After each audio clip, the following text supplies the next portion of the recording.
迎你哋加入香港公開大學，成為我哋嘅導師。每一個新入職嘅導師呢，都必須出席入職導師培訓講座。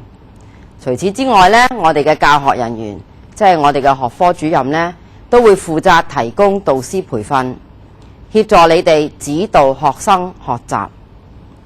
為咗幫助你哋有效咁樣去完成導師嘅工作呢，我哋特別編製咗一份導師入職指導及培訓嘅教材。